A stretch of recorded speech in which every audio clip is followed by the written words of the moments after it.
గారు మాట్లాడుతూ రెండు మాటలు చెప్పారు. ఒకటి, సిద్దిపేట ఒకప్పుడు సిద్దిపేట అంటే పందులు గుర్తొచ్చేది, మెదక్ అంటే గాడిదలు గుర్తొచ్చేది, కానీ ఇప్పుడు సిద్దిపేటలో పందులు మాయమైనా అన్నారు. మెదక్లో కూడా గాడిదలు దాదాపు పోయినాయి, కొన్ని ఉన్నాయి ఇంకా. అవేందనే చెప్పదని ఉన్నాయి కొన్ని. వాటి సంగతి మీరు చూసుకోండి, ఎక్కువ చెప్పదని. వాటి సంగతి ఇవాళ మీరు వచ్చుడుకొని తప్పకుండా ఇక అవి ఎన్నున్నాయో దాన్ని లెక్క పెట్టుకొని సందర్భం వచ్చినప్పుడు చూసుకోండి. రెండేనా? అయితే హరీష్ రావు గారు ఇంకొక మాట కూడా చెప్పారు. రేవంత్ రెడ్డి గారు అదేదో 10% 15% కటింగ్ పెడతా, తల్లిదండ్రులను చూసుకోకపోతే అంటుండు, కోత పెడతా అంటుండు. మరి రేవంత్ రెడ్డికి ఏం కోత పెట్టాలన్నారు? రేవంత్ రెడ్డికి కోతలు సరిపోవు, కర్రు కాల్సి వాత పెట్టేటట్టు మీరందరూ ప్లాన్ చేసుకోవాలి. ఎందుకంటే ఇంతకంటే లేఖి ముఖ్యమంత్రి ఇంకా మస్తు మందిని చూసినాం. మనం కూడా ఎన్టీ రామారావు గారిని చూసినాం, చంద్రబాబు నాయుడు గారిని చూసినాం, రాజశేఖర రెడ్డి గారిని చూసినాం, రోషయ్య గారిని చూసినాం, కేసీఆర్ గారిని చూసినాం. ముఖ్యమంత్రి అంటే ఈ మధ్యలో కిరణ్ కుమార్ రెడ్డి ఉండేదని లెక్కలో లేడు ఆయన ఆఖరి కిరణం కాబట్టి లెక్క పెడతలేం. ఇక ఇంతమందిని చూసినాక మంచోళ్ళను ఈయనను చూస్తే వీళ్ళు ఎట్లా అనిపిస్తుందంటే, ఇక నాకు ఎట్లా అనిపిస్తుందో అనిపిస్తుంది. కానీ ఊళ్ళలో ముంగట నన్ను గొట్టం పెడితే చాలు, ఒక తిట్లు కాదు, తెలుగు భాషల గిన్ని తిట్లుంటాయని కూడా తెలియదు, కానీ తిట్లు తిడుతుంది.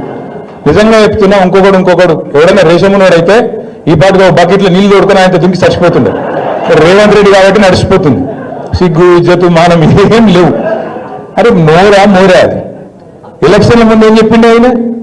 మీ ఉరుకుడ్రి 2 లక్షల రుణం తెచ్చుకోండి నేను చెప్తానే వస్తూనే ఉన్నా, 9వ తారీఖు సంతకం అన్నాడు. మళ్ళీ ఇప్పటి వరకు 50,000 కోట్ల రుణమాఫీ అని ఇప్పటిదాకా రైతుల ఖాతాల్లో 12-13 వేల కోట్లు కూడా దాటలు వేసింది. కానీ అయిపోయిందని చెప్పి ఇలా ఉదరగొట్టే ఉపన్యాసాలు. రైతు బంధు కేసీఆర్ బిచ్చమేసినట్టు 10,000 ఇస్తుండు, నేను 15,000 ఇస్తా, నేను 2 ఓటైంది గుద్దూరి అన్నాడు. కేసీఆర్ 2 పంటలకు ఇస్తుండు, నేను 3 పంటలకు ఇస్తా అన్నాడు. వేసిందా రైతు బంధు? వస్తుందా? ఇలా సిగ్గు లేకుండా 2 సార్లు ఎగ్గొట్టి మొన్న అది కూడా మళ్ళీ అరకొరగా వేసి 15,000 అని చెప్పి 12,000 ఇచ్చి దానికోసం అట సంబరాలు చేసుకోండి, ఇక మొత్తం దేశమంతా ఉరికురికి సంబరాలు చేసుకోండి అని చెప్పి రైతు వేదికల కాడ సంబరాలు చేసుకోమని చెప్తా ఉన్నాడు.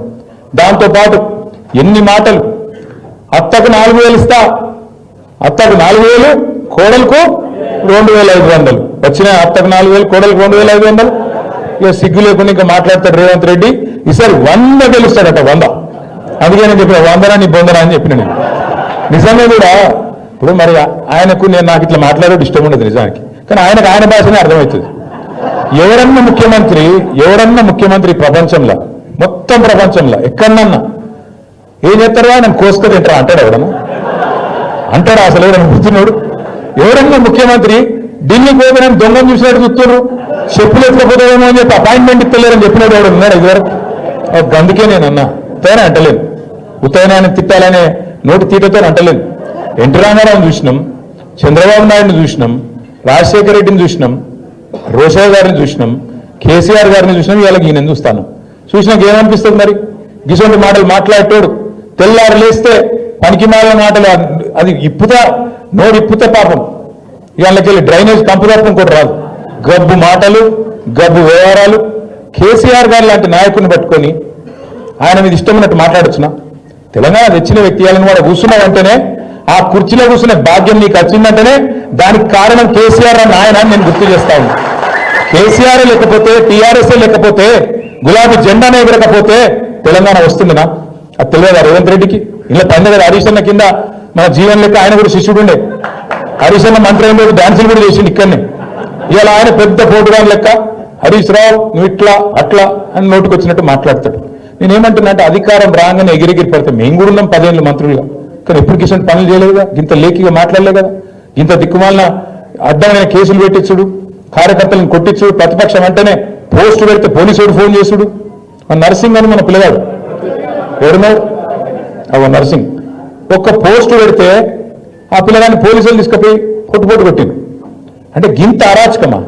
ఇందిరమ్మ రాజ్యం అంటే గిదేనా?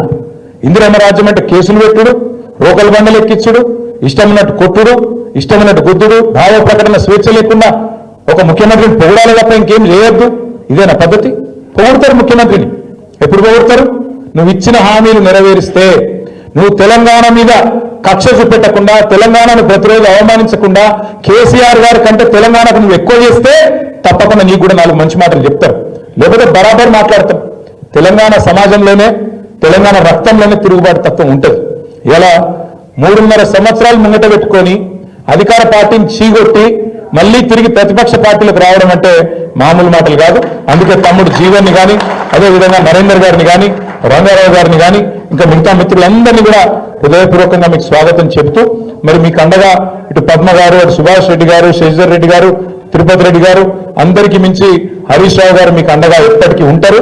కాబట్టి నాకైతే ఏ అనుమానం లేదు, పూర్వ మెదక్ జిల్లాలో 10 నియోజకవర్గాలతో పాటు పార్లమెంటుతో పాటు రేపు 3 జిల్లా పరిషత్తులు కూడా ఖచ్చితంగా మీరు గెలుస్తారన్న విశ్వాసం నాకు కూడా ఉంది, కేసీఆర్ గారు కూడా బలంగా ఉంది.